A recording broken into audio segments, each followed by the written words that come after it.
Willkommen, Freunde, bei Kaffeeklatsch MTS. Und zwar unser heutiges Thema: Wie lange sollte eine Beta-Phase bzw. eine Early Access-Phase bei Games sein? Mit dabei ist der Drantbaki von Drantbakis AP. Hallo zusammen. Mit dabei ist der Fox Batteriewechsel Commander von Fox Batteriewechsel Commander. Hallöchen. Und mit dabei ist die stille, aber laute Killer Smiley. Ja, hi Freunde. Willkommen, stille Killer Smiley. Wessen Thema war das jetzt? Ich glaube, Bantus. das war meins. Bantus. Okay. Ich wollte gerne als allererstes mal vom Fox erklärt bekommen, was der Unterschied ist zwischen Beta-Phase bei Games und Early Access-Phase bei Games. Müsste ja nicht eher der erklären, der das auch das Thema ausgewählt hat. Das Thema hat, überhaupt Dran gewählt. vorgeschlagen hat. Ja, Ja, gut. aber du bist der Special Commander, von daher wollen wir Dranto noch ein bisschen schonen. Achso. Der kommt gleich genug dran. Achso, okay. Gut zu wissen. Außerdem hast du offscreen so groß getönt, dass sie hier alles weiß und jedes Mal ja, die Batterien nur wechseln mich, brauchst. ohne Fox, dem Orakel, geht ja auch nichts hier, das ist klar. der Oracle Fox, okay? Ja, eine Beta-Phase Ja. ist zum einen eine Möglichkeit für die Entwickler oder für den Publisher zu schauen, ob das Spiel kurz vor dem Verkaufsstart flüssig läuft, ob alles stabil ist, ob es keine Grafikeinbrüche gibt, ob es, sagen wir mal, ob auch alle Leute auf den Server kommen, ob der Server nicht abschmiert oder ja, ob irgendwelche Grafikfehler drin sind. Das heißt, das ist eine richtige Testphase kurz vor dem Gesamtrelease. Ja, man muss dazu auch erwähnen, sollte man erwähne ich vorsichtshalber mal, auch wenn es jetzt nicht zum Thema gehört, es gibt da auch noch eine Alpha-Phase, die ist aber, hat eigentlich den gleichen Zweck, nur dass es bei der Alpha-Phase ist aber dem Publisher und den Entwickler meistens bewusst, dass da noch Fehler drin sind und da bitten sie quasi wirklich die Community darum, Feedback dazulassen, um halt gewisse Fehler auszumerzen. Kann man dann sagen, erst kommt Early Access, dann Alpha, dann Beta und Ja. dann Release? Ja, weil, könnte man schon sagen, weil Early Access, muss man dazu sagen, ist halt auch eine Phase, wenn du willst, es gibt Spiele wie zum Beispiel Ark, Ja. Early Access und das Spiel ist halt, der Unterschied zwischen Beta und Early Access ist, du hast bei Early Access den Zugriff auf das gesamte Game, also zumindest auf die gesamte Map. Ja. Und bei Early Access ist es auch so, dass du auch gewisse Futures schon testen kannst, die du vielleicht auch im fertigen Spiel erst normalerweise testen könntest. Und deswegen sagen die Entwickler immer Early Access, weil das Spiel hat auch, wenn es bei Early Access ist, eigentlich meistens gravierende Fehler sind da drin. Das sollte man sich eigentlich irgendwo im Klaren sein, wenn man das Spiel sich im Early Access Zulegt. Also Phase Bugs zum Beispiel, Glitches. Ja, genau. Wie jetzt bei Ark, wo Dinos durch die Wand glitschen, oder bei Rising, wo fliegende Tiere sind. Oder wenn Items verschwinden.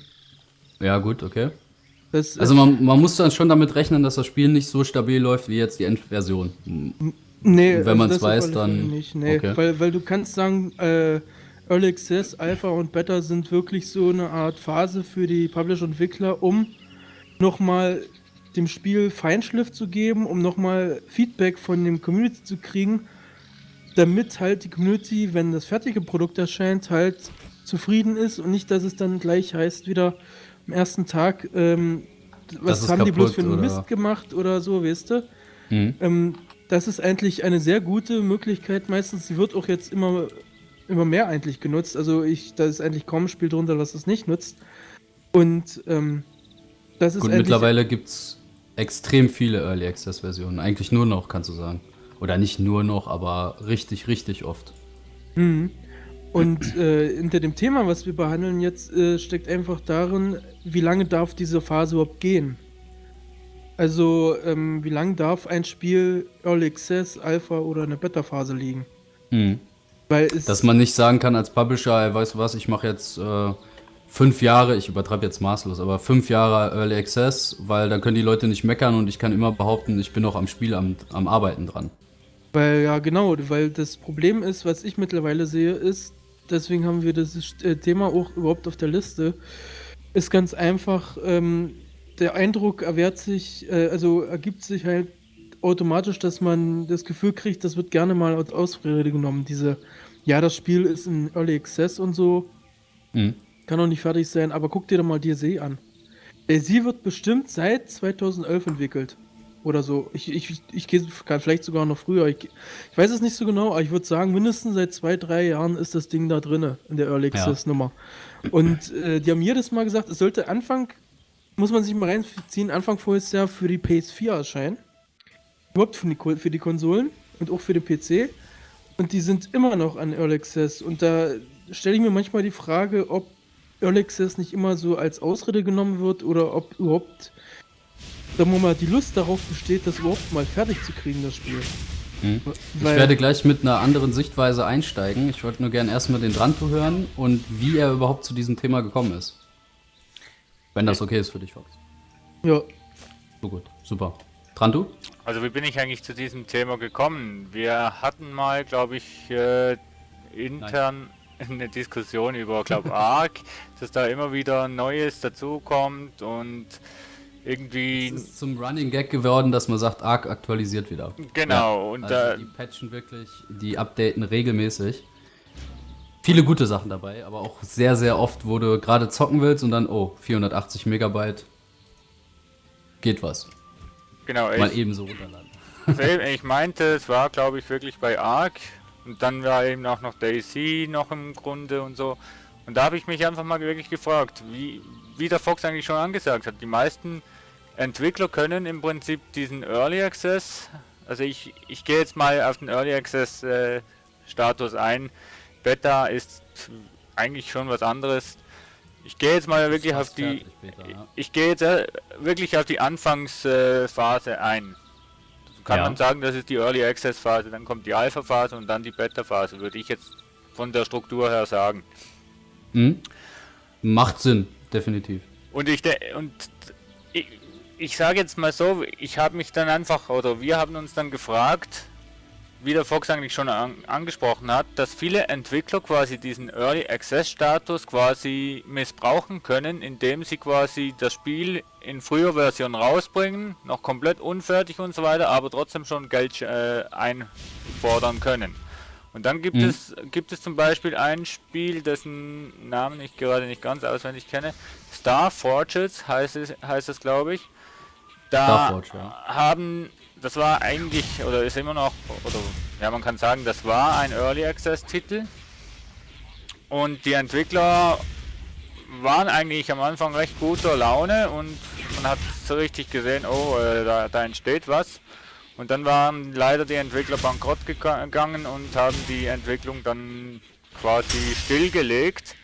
Das Spiel ist, glaube ich, immer noch in Early Access Modus, obwohl eigentlich gar nichts mehr dran gemacht wird, weil einfach die Entwickler, also das Entwicklerteam gar nicht mehr vorhanden ist.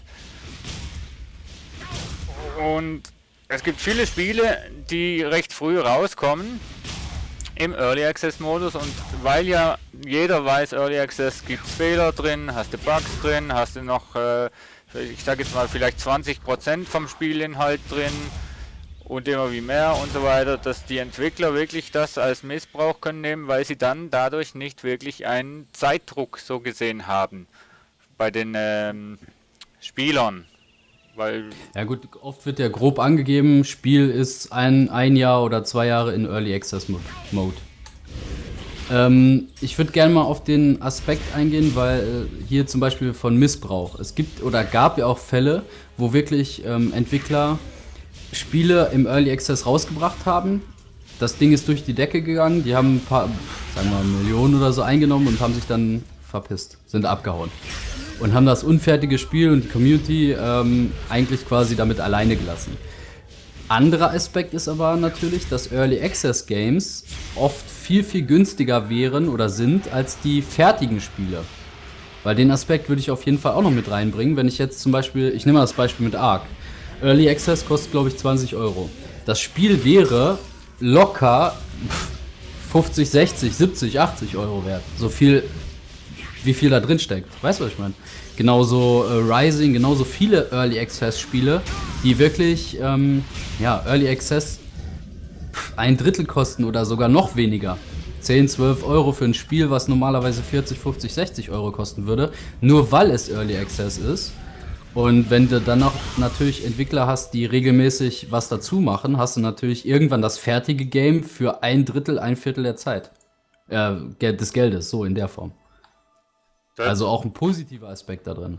Positive Sichtweise. Das stimmt schon. Positiv ist es natürlich am Anfang schon, aber die Spieler fragen sich wahrscheinlich dann schon, wenn das Spiel irgendwie nach einem Jahr immer noch in der Early Access Phase ist, wo, ich sag's jetzt mal so, wo es schon ziemlich einen Fortschritt gemacht hat, zum Beispiel Ark, das hat Unmengen von Updates gegeben. Am Anfang hat es ja noch Sinn gemacht, dass die Updates so schnell kamen, wegen der Performance.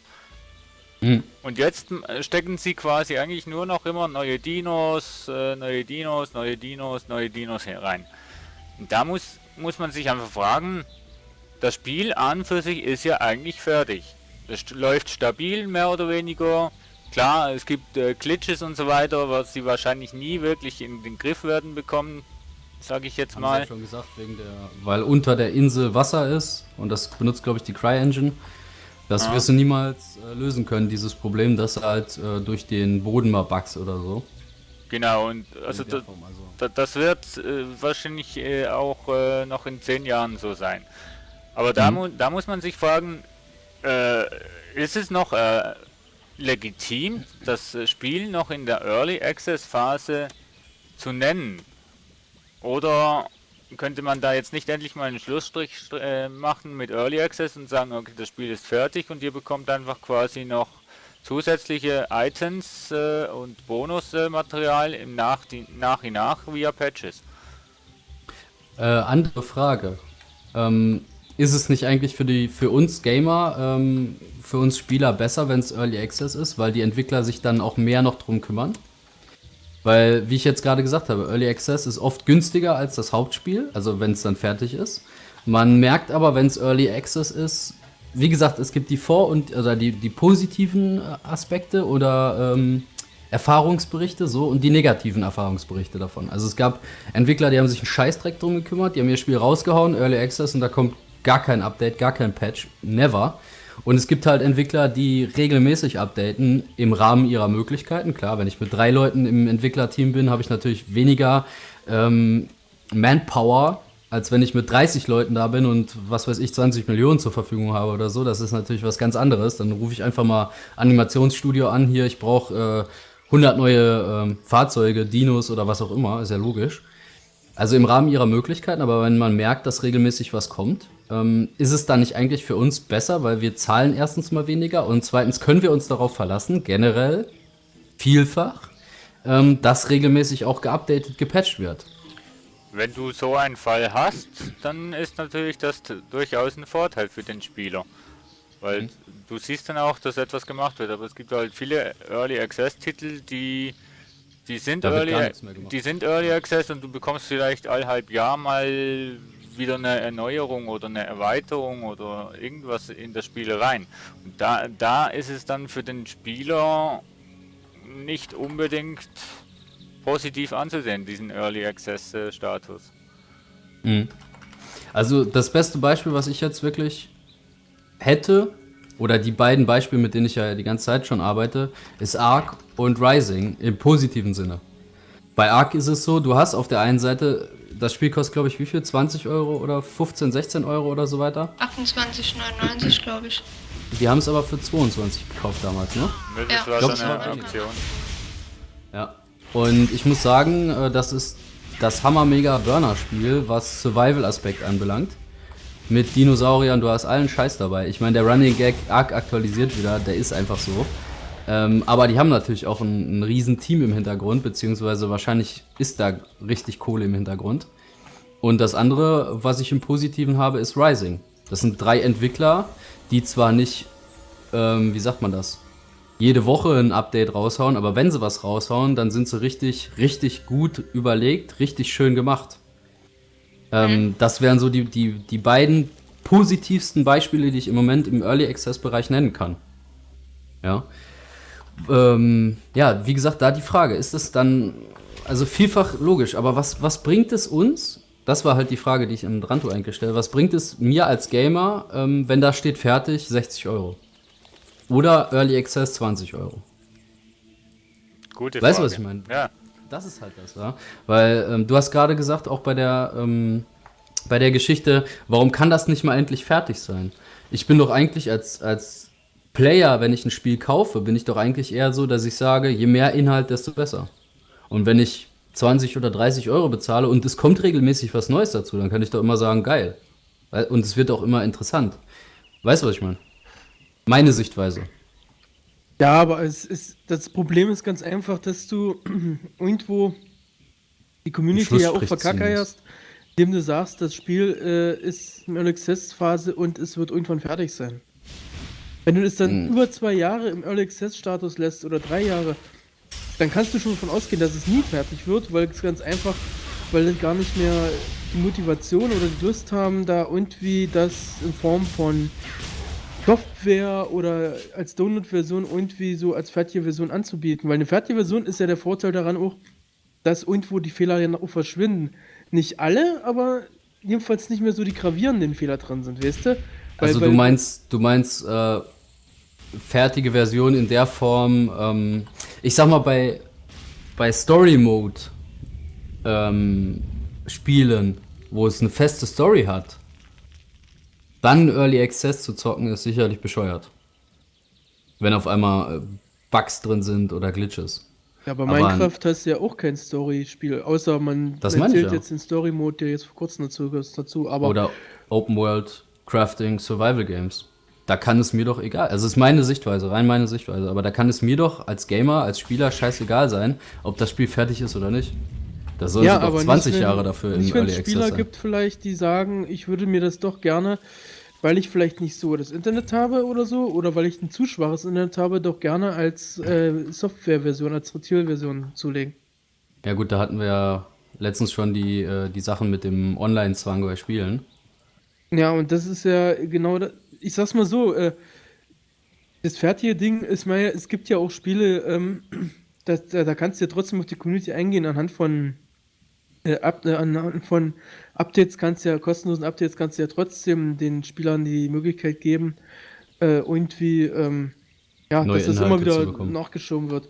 Ich will jetzt nicht, jetzt kommt wahrscheinlich wieder hier der Rockstar-Fuzzi, aber du hast ja auch um die 50, 60 Euro für GTA bezahlt, hast GTA Online dazu Nein. bekommen und das ist alles kostenlos. Ich habe nicht 50, 60 Euro. Ja, jetzt, aber damals. Nein. Damals. Jetzt kostet es immer noch bei Steam, ich glaube, 50 Euro. Und wir haben es über G2A geholt für, ich glaube, 26 oder so.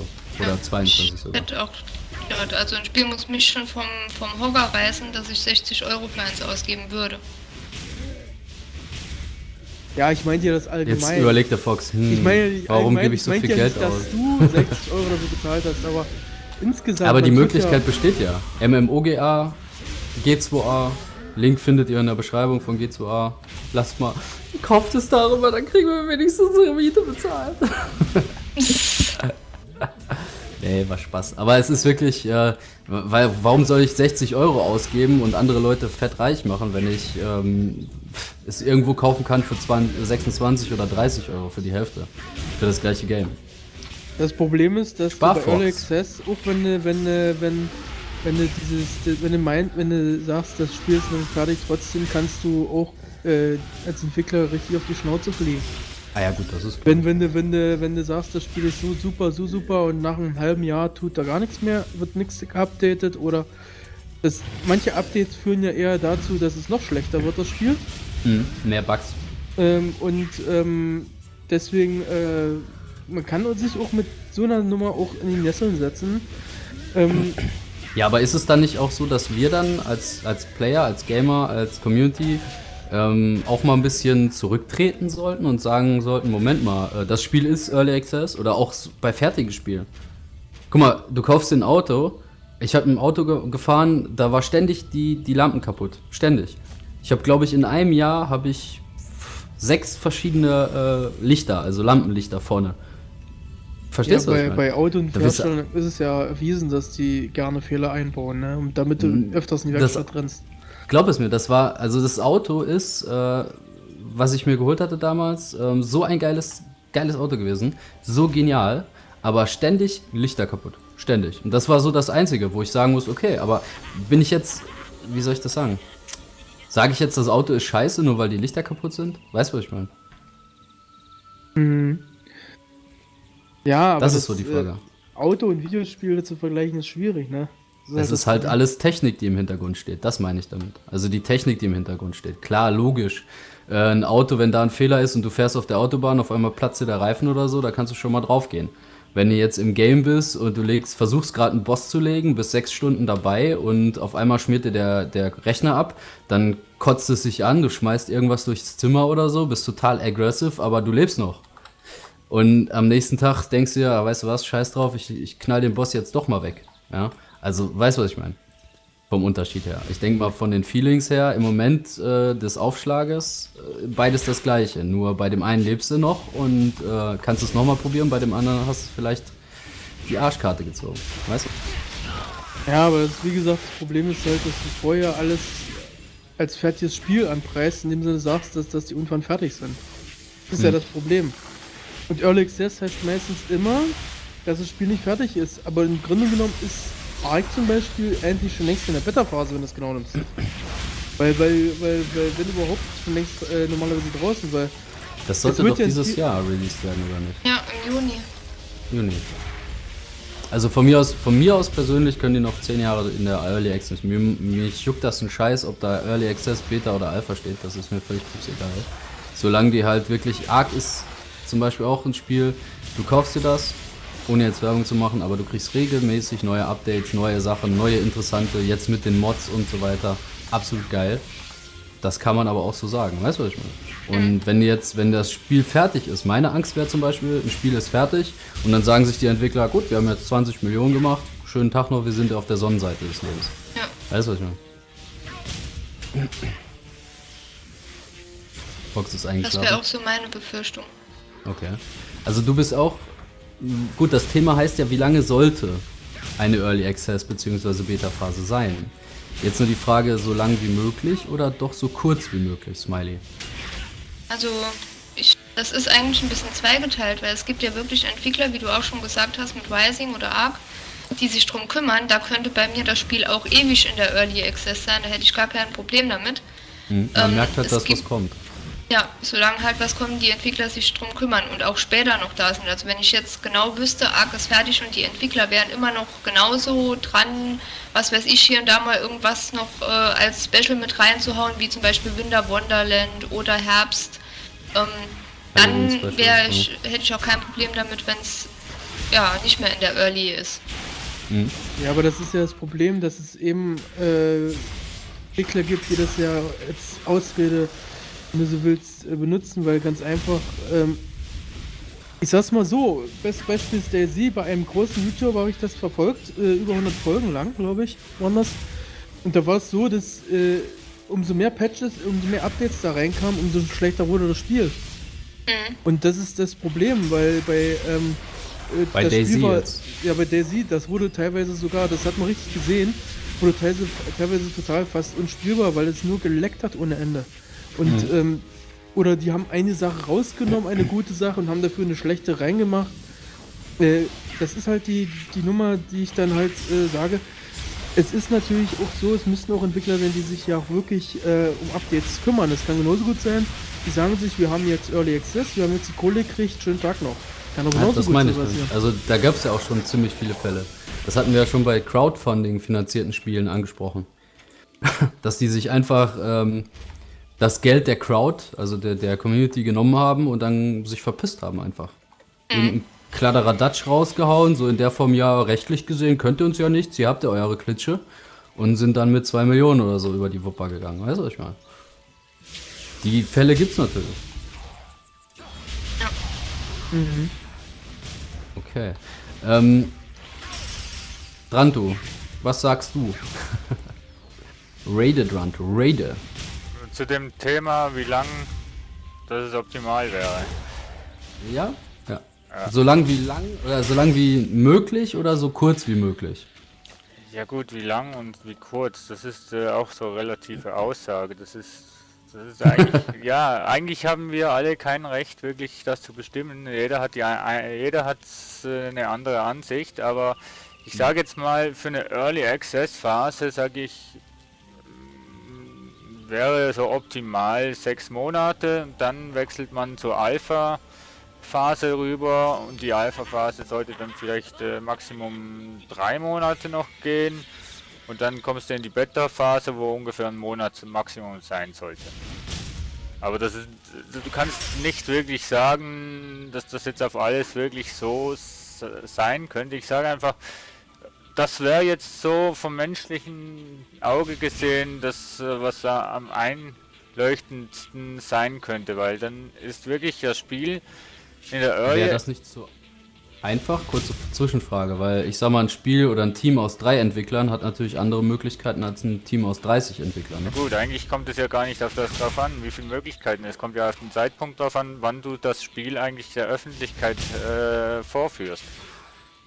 Natürlich, wenn du ein Team bist mit 3 Nasen oder 3 Köpfen, dann brauchst du länger, bis das Spiel mehr oder weniger so stabil oder so läuft, dass du es an den Mann bringen kannst.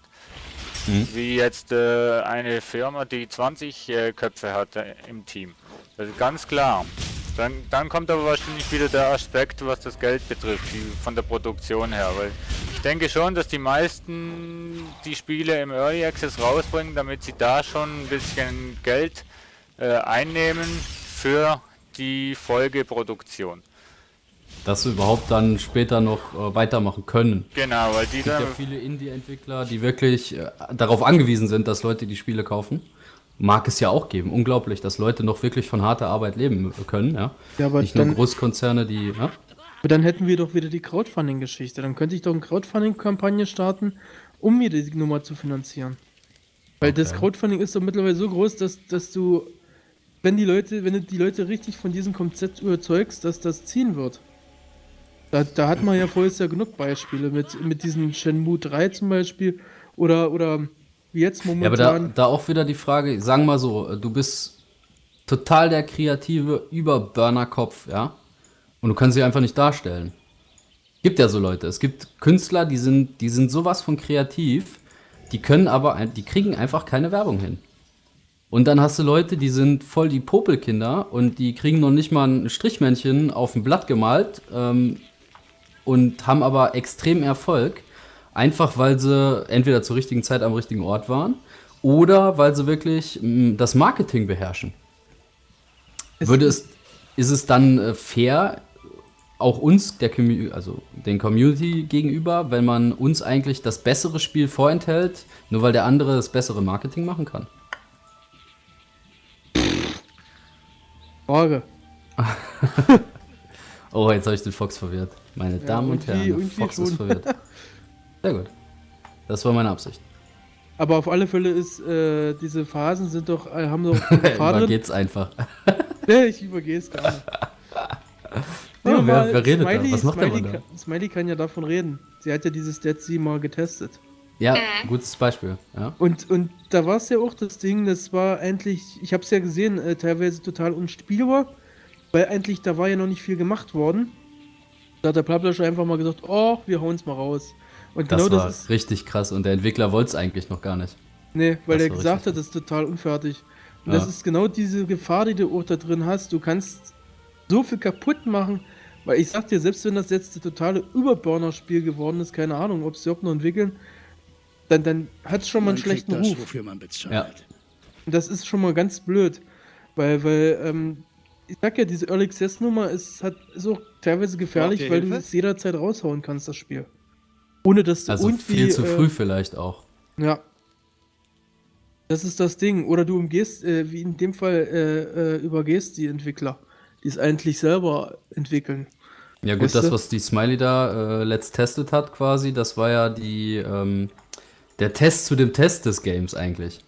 Also diese Mission, die Smiley gezockt hat, das war, glaube ich, nur die Testmission oder so, damit die Entwickler quasi gucken konnten, ob es flüssig läuft. Und der Publisher hat es einfach mal rausgehauen, weil er wahrscheinlich vielleicht, man weiß es nicht, dachte, es wäre fertig. Das war richtig krass. Ich glaube nicht, dass sie das dachten. Die wussten schon, wie weit das Spiel ist. Also ich kann Ja, mir aber nicht dann vorstellen, dann haben sie ja ihr eigenes Spielkonzept gegen die Wand gefahren. es gibt so viele Entwickler und Publisher, so viele Publisher, die Entscheidungen treffen, wo du den Kopf greifend ist. Also Ja von gut, das daher, stimmt auch wieder, ja. Sind alles nur Menschen, ne? Muss man auch wieder sagen. Also sind nicht Götter in Weiß. du hast halt diese Gefahr da drin durch diese Early Access Nummer, dass das schnell, wie bei Crowdfunding, wie vorher ja mit dieser Nummer, dass das schnell zu Missbrauch führen kann. Das ist halt das Ding, ne? Missbrauch Weil- in welcher Form? Na, ich sag ja, wie gerade, dass du einfach sagst, ich hau's einfach raus, oder die Entwickler, das ist ja auch ein Schaden für die, wenn du sagst, ich hau's raus, obwohl es die ja gar nicht verursacht haben, ne? Und das ist halt schwierig. Also Wenn das halt ein Spiel bisschen- konnte man, Entschuldigung, das Spiel konnte man, glaube ich, nach den Bewertungen bei Steam und so weiter und wie sich die Leute auch so aufgeregt haben, denke ich mal schon also wegschmeißen. Wir kämpfen gemeinsam. Ja, also Weil- wie gesagt, selbst wenn es Überburner noch geworden wäre, das Problem ist halt, das hat einen schlechten Ruf dann. Hat schon den Schaden weg, ja, in der Form, definitiv. Ich wollte in nächster Zeit mal wieder antesten, ob sich noch irgendwas getan hat. Aber ich war ziemlich enttäuscht von dem Game. Ja gut, das haben die Leute ja auch bei dir unter dem Video geschrieben, was ich frech fand. Das ist nicht der Ziel. Natürlich war es der Ziel. Ja. Aber es war halt die Mission, die eigentlich wurde vom Publisher freigegeben, also war es völlig rechtens, dass du das gelet's played hast. Das war Nur, nicht der Ziel, das war ein eigens für das Video programmiertes Spiel von Smiley. Ja, genau. Smiley hat es einfach mal so programmiert. Genau, das stand, glaube ich, auch darunter irgendwo in der Art, ne? Ja, irgendwas So in war der da. Art stand da auch, ja. Ja, auf was die Leute manchmal kommen, das ist schon geil. Ja, was programmierst du auch extra Spiele für die Ja, echt, Entwickler, Smiley? Ja. Was soll denn das? Hast du Komm ich genug nur Spiele darauf. bei Steam? Das War ist schon gut. Wahnsinn. Das ist krass. Also interessieren Ja. würde es mich jetzt mittlerweile schon mal, wenn ich Zeit hätte. Also ich sag mal so, das wäre jetzt wirklich so ein Ding, wo ich gucken würde, wenn ich wirklich alles sonst aufgenommen und alles weg hätte, weil ja, dafür haben sie echt zu viel Mist gebaut. Brauchst du Gut, doch du hast diese jetzt- Bewertungen angucken. Ja, das Problem ist ja, das hat ja innerhalb von einem Tag schon 1500 Negativbewertungen gehabt. Das war ja auch wieder die Geschichte. Also die haben sich voll in die Scheiße gesetzt damit damals. Ja. Aber richtig voll in die Scheiße. Also schade eigentlich, weil es sah schon interessant aus, ne? Nur, ja, was soll's machen? Steckt man halt nicht dahinter, ne? Was der Entwickler oder was die Publisher sich dabei gedacht haben, muss man dabei sagen. Leider nicht, das stimmt. Ja, was ich Aber solche halt- Spiele hast du immer wieder. Und deswegen bin ich auch mittlerweile vorsichtig, was das angeht, dass ich sage, ja, ich gebe jetzt einfach mal für irgendeinen Early Access Titel mal gerade so 20, 30 Euro aus. Vorteil, den viele Zuschauer dann haben, wenn Leute das Let's Playen, ne? Also Ja. nicht nur der Marketing-Aspekt ich bin ja sowieso dafür, weil ich sag's mal so wie es ist, Let's Player macht auch immer Werbung für die Entwickler und für die Publisher, definitiv. Und gleichzeitig natürlich für die Zuschauer ein Riesenvorteil, erstmal zu gucken, bei dem, der es sich dann geholt hat, ein Let's Play daraus macht. Lohnt Ja. sich das überhaupt? Also von daher gewinnt eigentlich jeder dabei. Ist optimal. Frage ist nur, die man sich mal stellen muss, wenn es nie aus dem Early Access Status raus soll, wieso sage ich es dann, dass es fertig wird? Also, dass ich sage, dass ich es irgendwann komplett so als Retail-Version rauskloppe, das war ja zum Beispiel bei Daisy so. Das sollte ursprünglich als Retail-Version für Konsolen und PC rauskommen. Ja, eigentlich war es ja eine Mod damals. Ja, eigentlich war es Daisy war ja eine Mod von eine Amra. Arma 3 Mod, ja. Arma, nicht Amra. Und dann war es auf einmal so, dass es besser war als das Spiel selber, also als Arma. Also das Arma hat sich gar nicht verkauft und dann kam halt die Mod und auf einmal ging das Ding durch die Decke. Also da hat auf einmal jeder nur noch Daisy gezockt. Weil es genau zur richtigen Zeit genau das richtige Game war, kann man sagen, vielleicht. Ja. Und das ist auch wieder die Sache. Also klar, du kannst die ganze Zeit du machst ein riesengeiles Spiel, keine Sau spielst, weil es zu komplex ist oder gerade 100 andere Spiele so in der Form und dann machst du eine Mod Die bringst du raus und auf einmal, deswegen gibt es ja jetzt auch Daisy Standalone, die Version. In der Form, dass man Arma gar nicht braucht. So. Ja, Fox, wie lange sollte eigentlich eine Early Access Version oder Phase dann dauern, laut deiner Aussage, laut deiner Meinung? Na, wie Tantobaki sagt dazu, ein halbes Jahr, würde ich eher schätzen. Ja, Nicht wie gesagt, länger. das sind so Testphasen für mich. Mhm. Das sind so Testphasen, um zu gucken, wie es läuft, wie es angenommen wird von den Leuten, aber es darf nie so sein, dass eine Testphase dazu dient, dass es ein komplettes Spiel, also dass du wirklich sagen kannst, dass es über Jahre draußen ist und dass es ganz genau davon ausgehen kannst, dass es überhaupt gar nicht mehr irgendwie erscheint so richtig. Es ist zwar schön, dass man dafür 20, 30 Euro bloß bezahlt, nur das Problem ist halt, dadurch, dass man trotzdem diese Fehler dann im Spiel hat, verstecken sich die Entwickler hinter diesen Begriffen dann. Mhm. Weil man dann immer sagen kann, es ist Early Access, ich brauche ja diese Fehler nicht beheben oder so. Zum Beispiel Ja, glaubst du, Ark das zum Beispiel passiert dann nicht? Dass Ja, die Ark Leute zum wirklich... Beispiel tut ja auch dauernd neue Dinos rauskloppen. Aber haben die wirklich mal an der Performance oder an der Stabilität nochmal irgendwie was rausgehauen? Soweit ich gehört habe, ist das gar nicht möglich. Weil das ja die Cry-Engine benutzt. Also mit dem Wasser unten, unter der Insel. Dass das gar nicht mehr geht. Das Bugfixing. Also dass man durch die Wände glitscht oder so weiter. Ja, dann müssten sie halt gewisse Einschränkungen akzeptieren und dafür sorgen, dass das Spiel stabil ist. Weil wenn das Spiel nicht stabil ist, das ist ja noch schlechter als Scheiß auf das Wasser. Also auf das Wasser unter der Insel. Ja, aber das Problem ist ja bei der CryEngine, du kannst das Wasser ja nicht wegnehmen, du musst dir das so vorstellen, die CryEngine, die Start-Map, wenn du eine Map kreieren tust, besteht eigentlich aus Wasser. Und dann machst du deine Inseln drauf und so weiter. Oder? Da kannst Das ist schon richtig. da kannst du dann nicht sagen, ja, dann lass das Wasser doch einfach weg. Wenn die Engine aber auf dem Wasser eigentlich basierend aufgebaut ist, kannst du nicht sagen, okay, da wo jetzt das Land ist, da ist kein Wasser. Das ist das Problem. Weil ich aber auch dazu sagen muss, ich finde, die Entwickler haben da schon einiges dran gemacht, zumindest mal das, was noch ging. Allerdings kommt es, so wie ich das mittlerweile sehe, weil ich ja schon auf vielen Servern unterwegs war, es kommt auf den Server an. Kommt auf die Einstellungen an und wie gut man mit den Leuten, wo man den Server mietet, klarkommt. Denn aktuell spielen wir auf dem Server, da muss ich sagen, vom Laggen her und sonstigem, was wir ja vorher ganz stark auf dem einen Server hatten, wo wir alle zusammen gespielt haben, das war ja furchtbar, da ist man ja keine 2 Meter nach vorne gekommen, dann waren wir wieder 1 Meter zurückgesetzt. Aber auf dem jetzigen Server ist es wirklich so, dass es ist ein großer Speicherleck da vom Server und ansonsten vielleicht mal ein kleiner Rücksetzer. Aber es lässt sich wunderbar auf dem Server spielen und auf dem vorherigen Server war es ja ein Grauen. Also Und ich denke, es kommt auch darauf an. Und glitschen denn auch Dinos immer noch durch oder geht das noch? Oder Das hast geht's du auch Ist schon jeden Fall noch, verbessert worden, aber man hat es als mal noch. Ja, also ich sag mal von 100 Mal einmal, während das natürlich vor einem halben Jahr von 100 Mal 50 Mal war. Kannst du ja auch ein Lied von singen, wo du in der Wand von unserer Burg, von der Tribe-Dingsterburg, Ja. von der Arkburg, wie wir gebaut haben, wo du dann in der Wand aufgewacht bist oder der Sergeant immer unter den Ceilings aufgewacht ist und so weiter. Oder wo beim Werwolf mal kurz ein Skorpion vor unser Base da stand. Oder Ja. bei mir hier 2 Raptoren durch das Horbitor geglitscht, also obwohl das ob dazu war. Also grundsätzlich natürlich, Serverstabilität ist eine weit bessere Sache als 100 Dinos. Jetzt mal auf das gesehen. Nur man merkt ja schon, dass die das beheben oder dem auch nachgehen, kann man so sagen, ne? Ja, das auf jeden Fall. Und ja, also ich finde, es hat sich im Gegensatz zum Anfang schon sehr verbessert. Ja.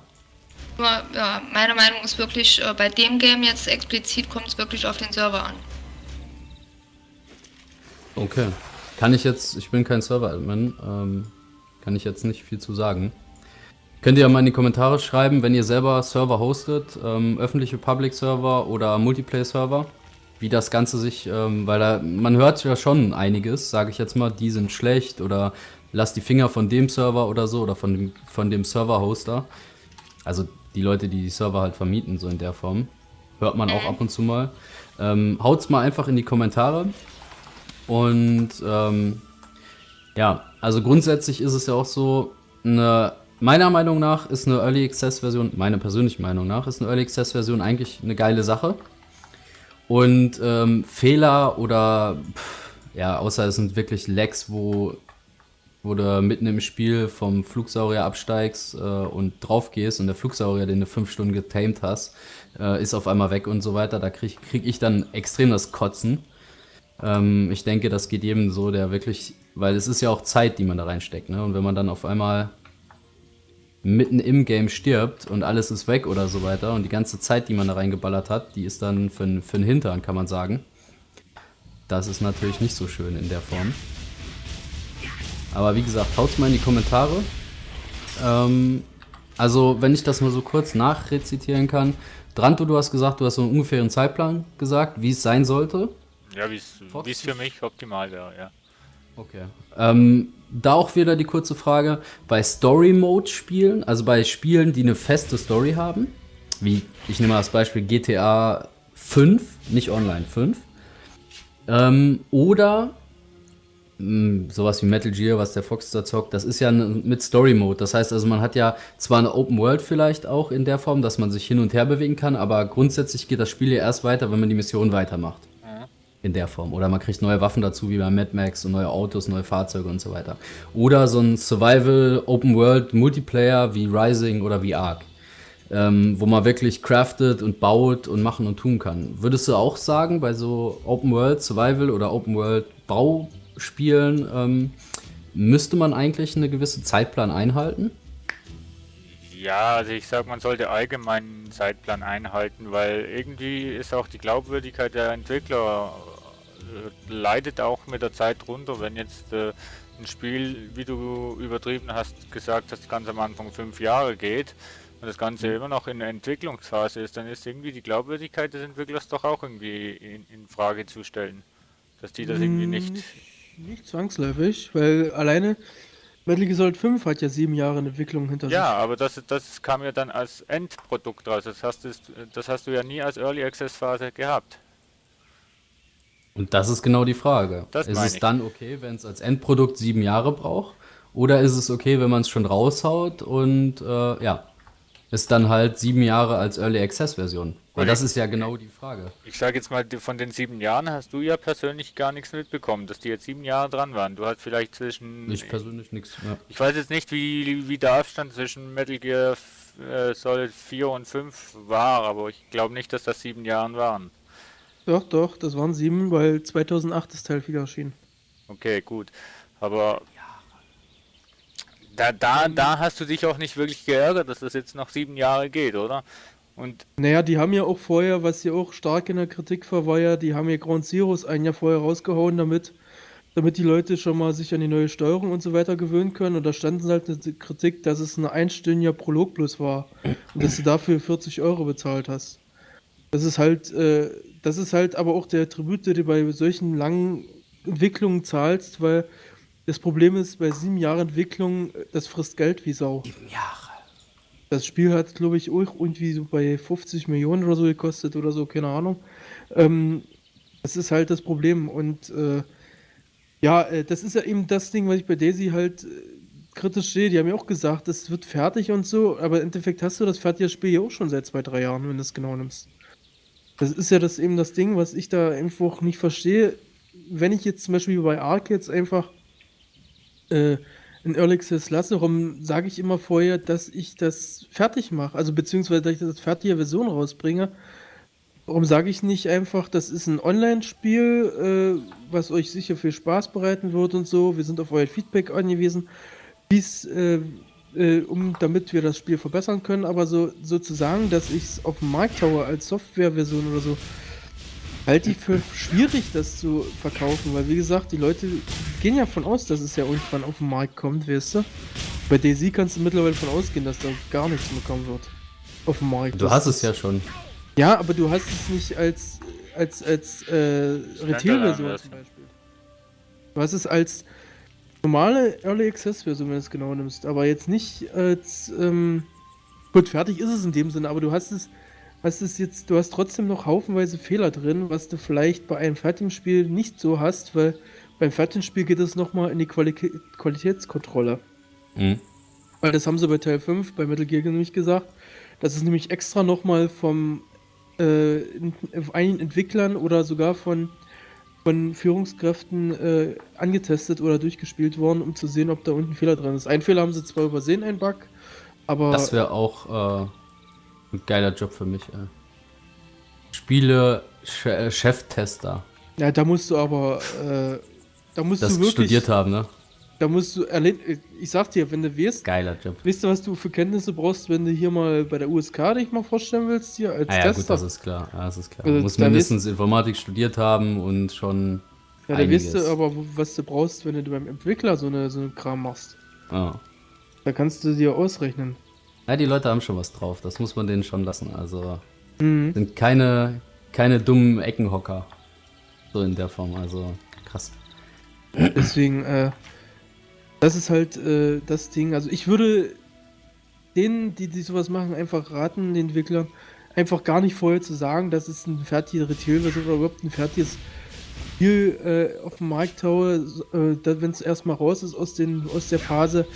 Einfach sagen, dass es ein Online-Spiel, Online-Rollenspiel wird oder was auch immer, wo man einen möglichen Kram machen kann, wo die Entwickler halt gerne aufs Feedback der Spieler hören, um zu wissen, wie stabil es läuft oder was man noch dazu einfügen soll und so. Einfach sowas, aber zu sagen, ja, ich mach's fertig und es wird definitiv aus dieser Phase rauskommen und ich hau's dann auf den Markt und so und mach dann Zeiträume, die ich dann doch nicht einhalte, wie bei Daisy. Also du sagst, die setzen sich selber zu stark unter Druck und gleichzeitig haben sie natürlich auch immer das Problem, wenn sie jetzt schon sagen, am 17.09.2016 ist es draußen und es ist am 17.09. nicht draußen, dass die Community dann sagt, ey, hör mal zu, ihr Spacken, was soll denn der Scheiß? Um es mal auf gut Deutsch zu sagen, weil wir warten jetzt da drauf, ihr macht hier die Leute kirre und es kommt trotzdem nichts raus. Wie gesagt, Kann man das- Anfang 2015 sollte das als Konsole und PC rauskommen, richtig? Als Version, also als Download-Version und als Daisy meinst du? das ist das Problem. Dass du du preist quasi was an, was quasi gar nicht ist. Das ist das Problem, weißt du? Okay. Es ist eigentlich auch wieder Werbung, die irreführend ist, Mhm. wenn du so willst. Es steht mit Sicherheit jetzt noch bei Steam, bei Arc drin, dass es irgendwo in der Early Access ist und dass es irgendwann fertig wird. Das hatte ich mich Ja, damals noch wahrscheinlich, gelesen, ja. weil als sie mir das Arc zugelegt haben. Mhm. Und ich bin mir vollkommen sicher, das steht immer noch drin. Also Naja, gut, kann ja sein. das ist das Problem, du sagst etwas, was gar nicht eintreten wird. Das ist das Problem bei der ganzen Geschichte. Ja, aber da auch wieder die Frage. Also grundsätzlich, ich als Zocker, ich zocke ja aus Leidenschaft. Ja? Ich game ja aus Leidenschaft. Und ist es dann nicht auch so, dass es mir eigentlich scheißegal sein kann? Einfach meine Meinung, dass man wirklich sagen kann, ob da jetzt Early Access draufsteht oder irgendwas anderes. Das kann mir doch hups egal sein, solange das Spiel sich ständig verbessert und ich ständig neue Inhalte kriege. Ist doch optimal. Ja, aber das Problem Ja, ist ja, du weißt es nicht von Anfang an. Wenn du Ja, gut, das stimmt. wenn du von Anfang an siehst, so Early Access, okay, denkst dir, rechnest du halt schon, okay, es ist in der Entwicklung, du kannst mithelfen bei der Entwicklung. Das stimmt alles. Das ist ein Vorteil. Aber du weißt von Anfang an eigentlich nicht, updaten denn die auch regelmäßig, updaten die auch wirklich ständig.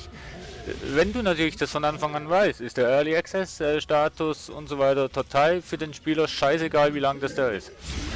Mhm. Das ist schon so. Aber wenn du natürlich das nicht wirklich kennst oder den Entwickler nicht kennst und nicht weißt, wie die den Early Access Status wirklich handhaben, dann bist du halt schon ein bisschen beruhigter, wenn da steht, okay, also das steht ja eigentlich nicht, aber wenn du weißt, okay, der Early Access Modus, da geht 6 Monate, dann warte ich 6 Monate, dann habe ich schon mal die Alpha- oder Beta-Version, wo ich mir zulege, wo aber einigermaßen schon das Endspiel drin ist mit einfach noch ein paar Bugs. Ja, gut, verstehe, was du meinst, ja. Mal Das bei heißt, für mich selber ist eigentlich besser zu rechnen. Oder zu kalkulieren. Ja, Ja, zumal auch bei Pferdchenspielen, das ist ja auch der Vorteil, den Drantewagi jetzt quasi auch angesprochen hat, die werden erstmal eine ganze Weile unterstützt. Auch online durch die Server, weißt du? Und das ist genau das Ding, das weißt du bei unbekannten Indie-Entwicklern nämlich nie. Siehe Daisy, siehe Dead Sea und so, weißt du? du weißt ja nicht, ob das seriöse Leute sind oder nicht. Man kann jetzt viel einen Teufel an die Wand malen, aber im Endeffekt ist es ja du kennst die ja nicht. Wenn du jetzt zum Beispiel Publisher hast wie Ubisoft, wie EA, wie Konami, du weißt, wenn das neue Spiel rauskommt, das wird das jetzt mal eine ganze Weile unterstützt, überhaupt vielleicht bis der Nachfolge kommt. Mhm.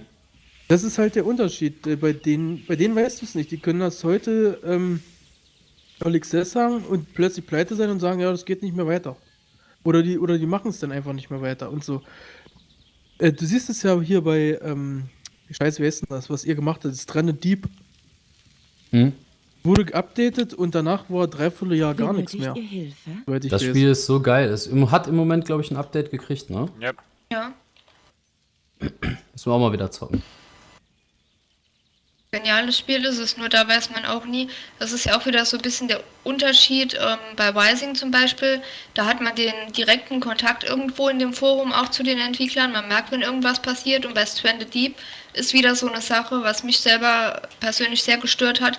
Ja, kommt jetzt mal ein Update? Wann kommt mal irgendwas? Ist überhaupt was in Planung? Also man hat nie irgendwie ja, eine Info oder irgendwas bekommen, was und wann kommt vielleicht wieder irgendwas, sondern man war so guter Dinge, ja, kommt was oder kommt nichts. Mhm. Mhm. Das ist auch wirklich der Vorteil, wenn du entweder Kontakt mit denen hast oder halt die kennst schon, weißt du? Du weißt, eine gewisse Zeit wird das Spiel unterstützt und es ist dann schon beruhigender, als wenn du weißt, dass du, als wenn du Ratespielchen hier durchziehst, um zu überlegen oder zu raten, ob jetzt nur das Spiel nur weiter unterstützt wird oder nicht. Das kann ja bei Early Access Spielen ja von heute auf morgen hier Schluss sein. Ja. Genau, bei den Publishern, bei den Großen ist das eben nicht so der Fall. Weil die tun nicht Nachfolger wie am Fließband entwickeln, es sei denn, das Spiel heißt Call of Duty oder Battlefield. Ja, gut, aber Publisher und Entwickler, die können sich auch schon ordentlich in die Haare kriegen. Also das beste Beispiel war Gothic, die Serie. So ein genial geiles Game und ja, 1, 2, 3 und dann haben sich Publisher und Entwickler sowas von in die, wie sagt man so schön, in die Fresse gehauen, so, also in die Haare gekriegt. Ja, und das Ende vom Lied ist, dann haben die einen unter dem Titel, ich glaube, die Publisher haben Gothic den Titel weiter gehabt und die Entwickler haben es dann unter Risen mit dem gleichen Entwicklerteam, aber unter einem anderen Namen. Irgendwie sowas war da. Ja, was Also ist ein Gothic? Ist das so ein Online-Rollenspiel oder was ist das? Nee, das ist eigentlich ein Singleplay-Game. Du spielst jemanden, der ist gestrandet, fast Open World kann man sagen. Damals war es der Wahnsinn, weil du konntest überall rumlaufen, konntest jede Mission selber machen, wie du gerade Bock hattest. Weißt du, was ich meine? Einzige war halt das Level oder die Fähigkeiten, die du hattest. Und ja, du spielst halt so einen Abenteurer, der immer mehr Fähigkeiten entwickelt. Und Alter, so ein geniales Game. Der zweite Teil war dann noch ein fetterer Burner. Also da haben sie dann richtig noch einen draufgesetzt. Und der dritte Teil, den habe ich dann nur noch angezockt. Weil der mir irgendwie von der Kampfsteuerung her überhaupt nicht gefallen hat. Die wollten es einfacher machen und das ist dann voll in die Hose gegangen. Ach so, ich frage deshalb, weil anderer YouTuber hat das als Retro-Vorschlag vorgeschlagen. Ja, also das lohnt sich auf jeden Fall. Du wirst damit deine helle Freude haben. Wenn du Action-Games mit Schwert und Pfeil und Bogen, mit Orks und so weiter, mit Drachen, wenn du das magst, wirst du es auf jeden Fall lieben. Weil das Spiel, das erste Teil, alter Verwalter, so ein geniales Game. Der Hammer. Der Hammer. Aber ob Fraps So. das überhaupt fressen tut, mal sehen. Ja gut. OBS-Anleitung findest du bei Smiley. Naja, nee, momentan habe ich wenig Zeit, sonst würde ich das schon längst umsetzen mit OBS. Ja, wie gesagt, Aber also... bin ich ja gespannt, wenn das so genial ist. Also wenn der Zuschauer, schöne Grüße, ich kann es dir auch raten, zock das auf jeden Fall mal. Gothic 1, saugeil, Gothic 2 sogar noch eine Verbesserung, weil das sogar noch Teile von Gothic 1 mit dabei hat. Und ja, wie gesagt, also ich kann es dir nur empfehlen, definitiv. Richtig geniales Game. Beim Dreierteil, den hatte ich letztens wieder in der Hand, vor einem halben Jahr oder einem Jahr. Hab ihn kurz angezockt und wieder weggelegt. Risen habe ich komplett durchgezockt, wo ich sagen muss, saugeil. Und das andere von den, das wollte ich auch nochmal probieren. Da gibt es nämlich noch einen Teil davon. Risen 2 oder was? Nee, ja doch, Risen 2 gibt's noch und es gibt noch, glaube ich, Gothic 5 oder so. Oder irgendwie haben sie es auch umbenannt. Die haben sich erst um den Namen gestritten und dann haben sie doch einen anderen Namen genommen. Irgendwie sowas war da. Aber wenn Ich ihr hab- mal. Ja. Ich habe bloß gesehen, dass sie vor kurzem mehrere Collectors Editions rausgeklatscht haben von Gothic. Wo alle 3 Teile Lohnt dabei sich. sind. Lohnt sich. Hol dir das definitiv. Also wirst du eine helle Freude haben. Wenn du solche Games gerne magst. Also wenn du natürlich eher der Shooter-Freund bist oder der, was weiß ich, wie Metal Gear Solid, so. Aber so vom Spielprinzip her ist es wie Metal Gear Solid. Nur halt wirklich, ja, im Mittelalter kannst du sagen. Oder in der Fantasy-Welt. Well. Ja, World of Fantasy Warcraft World. habe ich ja auch gezockt, also von daher. Ja. Wirst es lieben, ich sag's dir. Geiles Game. Geiles Game. Lohnt sich definitiv zu Let's Retroen. Was denn? Let's Retro. Okay. Aber gut zu wissen, also wir haben jetzt klar gemacht, auf der einen Seite, wie lange sollten die Spiele ungefähr in der Early Access Version sein. Meine Meinung ist komplett anders zu eurer Meinung. Ja, ist ja auch okay. Dankeschön, Tranto. Willst du mich nicht nach dem Kaffeeklatsch umbringen? Nee, das ist ja genau das, was eigentlich Diskussionen anheizt. Und das ist eigentlich auch gerade vorteilhaft für die Zuschauer. Dann haben sie wirklich zwei Ansichten und können ja quasi noch besser darüber diskutieren, weil wir zwei verschiedene Meinungen haben. Und wie gesagt, wenn ihr noch eine andere Meinung habt, haut's mal in die Kommentare. Und ja, wie gesagt, also da kann man schon viel drüber diskutieren, wenn man sich länger oder mehr mit dem Thema beschäftigt, ist sicherlich interessant. Smiley, abschließende Ja. Worte? Also mich würde es wirklich freuen, wenn ein Spiel in Early Access ist, dass dann auch wirklich dran gearbeitet wird. Also das ist, glaube ich, auch das Fazit von Early Access. Liebe Publisher, liebe Entwickler, wenn ihr ein Spiel rausbringt, dann updatet das im Rahmen eurer Möglichkeiten. Also wenn ihr aus 3 Leuten besteht und ihr macht alle 3 Monate ein Update oder alle halbe Jahr, okay, völlig in Ordnung. Wenn ihr aus 30 Leuten besteht, dann macht es alle 3 Wochen oder jede Woche oder so, aber im Rahmen eurer Möglichkeiten. Einfach damit die Community, damit wir als Gamer, wir als YouTuber, wir als Zocker auch sehen, da passiert was. Weil wenn wir nichts mitkriegen und wir machen da, keine Ahnung, 300 Folgen von und es ändert sich gar nichts am Game und es ist aber Early Access, dann ist sicherlich, ja, der Wiederspielwert ist dann nicht mehr so schön, kann man sagen, nicht wahr? Ja. Um es mal nett auszudrücken. Also ein Game, was Early Access ist, muss regelmäßig geupdatet werden. Im Rahmen der Möglichkeiten der Entwickler. Und noch schöner wäre es halt eben auch, wenn sich manche Entwickler einfach mal ein bisschen, ja, muss ich jetzt einfach mal loben, an die Rising-Entwickler anpassen würden, die wirklich Jupp. mit ihrer Community auch kommunizieren. Arc, genauso. Ja, arg genauso. Also Rising, die sind regelmäßig im eigenen Forum aktiv. Arc, die machen regelmäßig neue Ideen, neue jetzt ist Mod-Contest, das ist auch das, ja. Ich habe Leute, die sind gut im Entwickeln, privat. Ja, dann hau ich einen Mod-Contest, aber da ist auch wieder so, da brauche ich auch wieder Leute, die das sichten, die auf Fehlerquellen hinweisen, die Spielstabilität und so weiter und so weiter.